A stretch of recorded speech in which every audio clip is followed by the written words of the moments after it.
Hello all, welcome to Watch Logistics.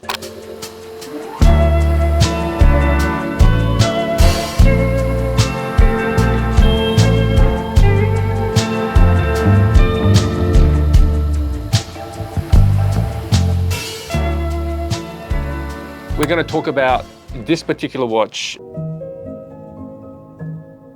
I have worn this watch now every day for a good few weeks, so this is more of a follow-up watch of my thoughts. I must say, for the price we pay, it is a fantastic value proposition. It delivered here in Australia from the UK was about 1,500 Australian dollars. Now that's no small amount of money for a watch, especially for the target market that this really is pointing to, which is for the younger sector of the market, you know, the younger man. I know inflation has gone through the roof and so forth, but it's still a lot of money to pay for a watch. When you think about, you know, Seiko, Citizen, all that sort of good stuff that you can really acquire a decent watch for under that. So why is it so popular? Well, having the privilege of enjoying many brands over the years I have been collecting, I think the build quality versus the price point versus what you actually get, you'll have a hard time finding a comparative or a similar level of finish to this watch at the price point we're talking about. Why did I go for the C63? Well, to be frank, I'm not into all of the integrated bracelet, that, you know, that Nautilus, Royal Oak thing. I personally think those watches are damn ugly. I mean, the Nautilus is probably one of the most ugliest watch I have ever seen. And it's only the craze that we've gone through, everybody, oh, must have a Nautilus. No, it's an entry watch by patent. Why are we all of a sudden praising something that is, you know, entry? Gerald Genta, I mean, okay, I'm gonna get so much hate on this. He's created many watches, but this is the guy that also put Mickey Mouse on the watch face, you know? I don't like wearing a Mickey Mouse on my wrist. That's not the kind of watch collector. If you are, power to you, I'm not talking down, but I'm just saying that's design cue, that heritage and so forth. It doesn't sing to me, right? It doesn't sing to me. And this is why I went for this particular one. Why? Because it's classic. It's a traditional bracelet, traditional round face, and a gorgeous size of 36. Doesn't matter what wrist size you have, unless you have very extreme large wrists, this will look silly.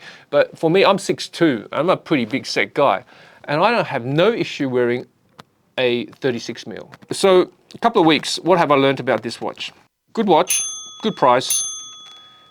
Dial is this mulberry color. It's looking a bit more like rich burgundy / maroony, right? But in the sunlight, this actually comes off a lot more purpley, a lot more, dare I say it, even going towards a bit more pastel direction in terms of its lightness.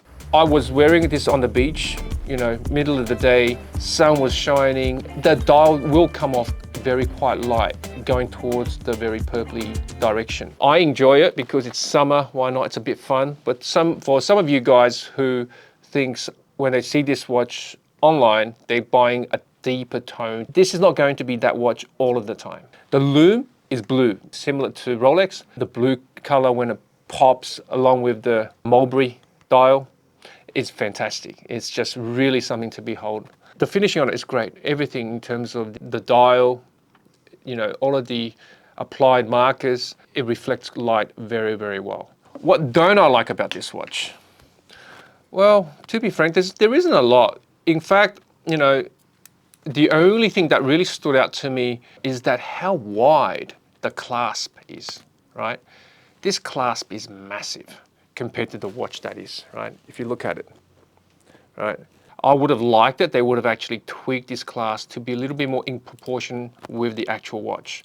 How it sits on your wrist, look, it's no drama how it sits on your wrist, right? I mean, in fact, it's a very comfortable watch to wear.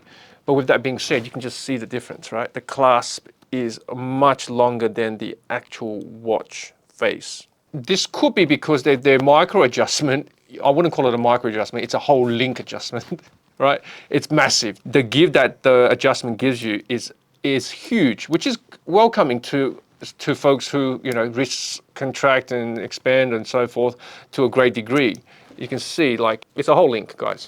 You know, not like the Rolex, which is just maybe a fraction of a link. This is a whole link. I would have liked it that they had tapered this particular clasp in proportion to the watch. It just gives a bit more refinement to the overall feel. Now, it's a heavy watch. The other 36 that's in my collection, which I love, and I wear a lot in fact, is my 36 Explorer 1. That for me is the ultimate 36. I wouldn't listen to any of the pundits. They say what your watch tells about you. Oh, forget about what those folks think about. I think a 36mm Explorer 1 is the ultimate single watch. In fact, I would go so far, if I was to own one watch only, that would be it. Because you can just wear it in all occasions. A true all occasion watch, be it tuxedo, be it jeans, be it shorts, be it t-shirt. Everyone talks about the submariner, the one watch, wearing with a tuxedo. Why? It just looks so silly. Why would you wear a sports watch that's meant for the water and diving with a tuxedo? Just because James Bond wears it doesn't mean you should. James Bond is not even real.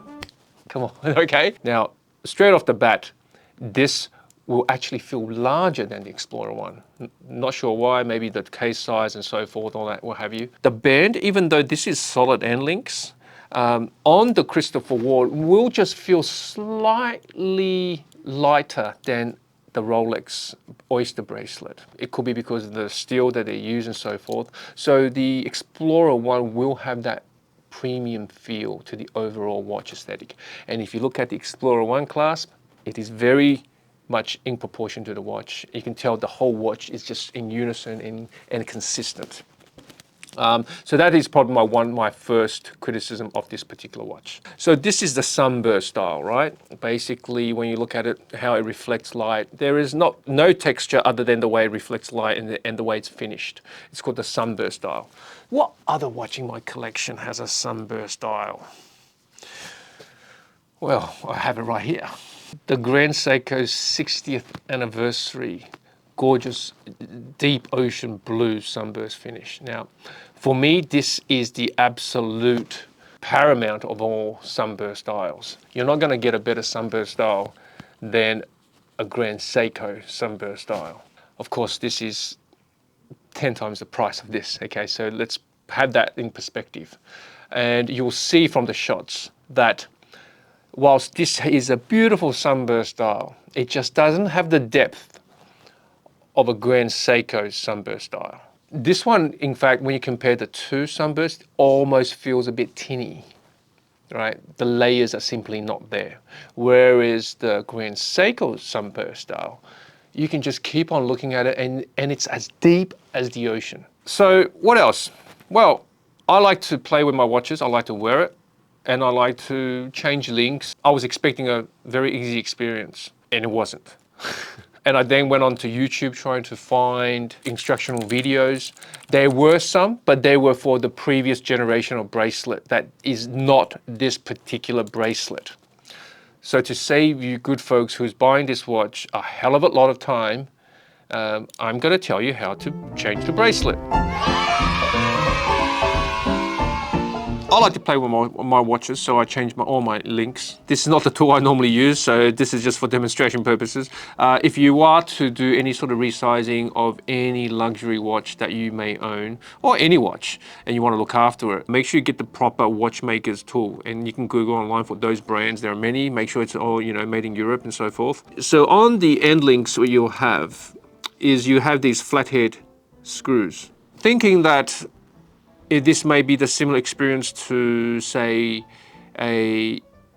other flat end screws. Let's just say the Grand Seiko. Now you will just basically go into one side and you unscrew it and this thing will essentially pop out and then you can resize and so forth. This is not going to work on this particular bracelet. What you need to do is you need to get a second tool that holds the other end steady while you unscrew this end. So it's basically a double locking sort of movement, right? So you've got to hold one end fixed so the thread doesn't just basically free flow, because otherwise you'll never unscrew one of the parts. So you need to hold it down and unscrew one end, okay? One end only, and this end is tiny. So if you've got clumsy fingers, you've never done it before, I'd probably suggest don't do it because you're definitely going to lose it. If you don't have proper matting and with the stuff to safeguard it, don't try it because you're going to lose it, you're going to ruin it. But if you do, or if you go and prepare it, try it, it's fun. So once you unscrew it, then you basically, the other part, you can just use a little bit of one of those stabber pins, whatever you want to call it. You just push that out, it'll come out pretty freely. And you repeat the process and you take the links out and you put it back in exactly how you undone it. So you basically push it through one end and it'll come out, and you grab that little other end of the flathead and you basically put it back into the hole and you tighten it. Okay, it's very, very fidgety, very, very fidgety.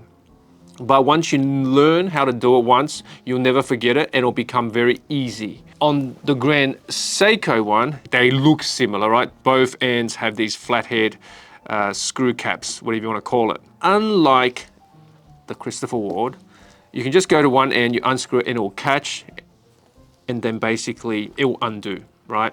The fidgety part of that is that you'll need to undo both ends with the Grand Seiko, whereas the Christopher Ward, you need to, the clumsy part is at the beginning you need to, hold it at one end, the other end you unscrew it. That's the clumsy part. But once you unscrew one, the other part just comes out, right? So you don't have to deal with two small ends that you need to secure and so forth. So that's the pros and cons of both watch. And then I'll let you decide whichever way is better for you and so forth. But either way, learn how to resize both of them, and and you really enjoy and you really get acquainted with the watch.